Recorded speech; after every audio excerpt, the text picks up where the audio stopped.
Welcome to Globalpose News. Early in the morning they grabbed what they could, bags with clothes, blankets, and mattresses, and headed south. Families who had been forced to flee because of the war did not wait to see if the ceasefire between Israel and Hezbollah would hold. Just hours after it came into effect, they were driving back home on the main road from Beirut. Some waved the yellow and green flag of Hezbollah. Others carried posters with images of the group's former leader Hassan Nasrallah, killed in an Israeli airstrike 2 months ago. For many this was a moment of celebration.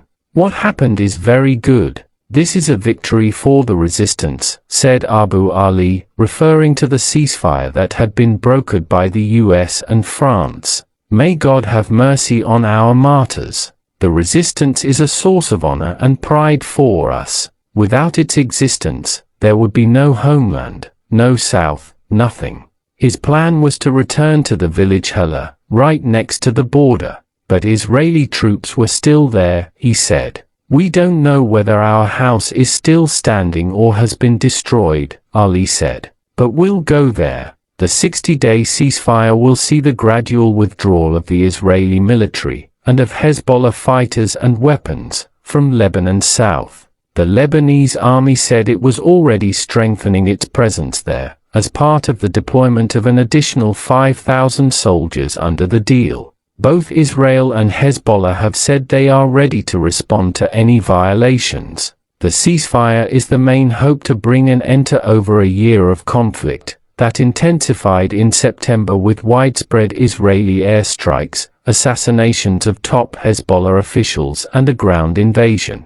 Israel's stated goal was to move the group away from the border and stop the attacks on its northern communities. In Lebanon, more than 1 million people were displaced, mostly from Shia Muslim areas in the south, the eastern Bekaa Valley and Dahieh in Beirut, which are essentially controlled by Hezbollah, the powerful militia and political party supported by Iran. They started to return despite warnings from Israeli and Lebanese authorities that it was not yet safe to do so. "It doesn't matter if the house is still intact or not. The important thing is that we are returning, thanks to the blood of our martyr, Nasrallah," said Fatma Ballers, who was traveling to the town of Sedichin.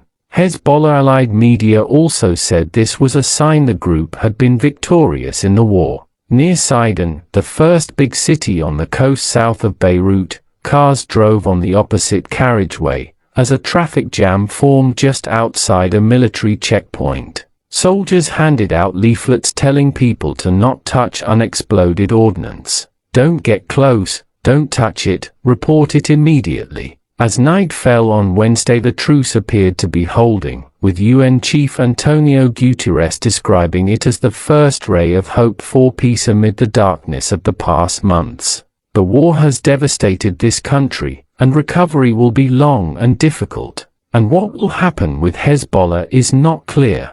The group has been diminished, but it still enjoys significant support. For Lebanon, it means this crisis is not over." For more updates, news, views from around the globe, follow us on all our social media platforms at Globalpose.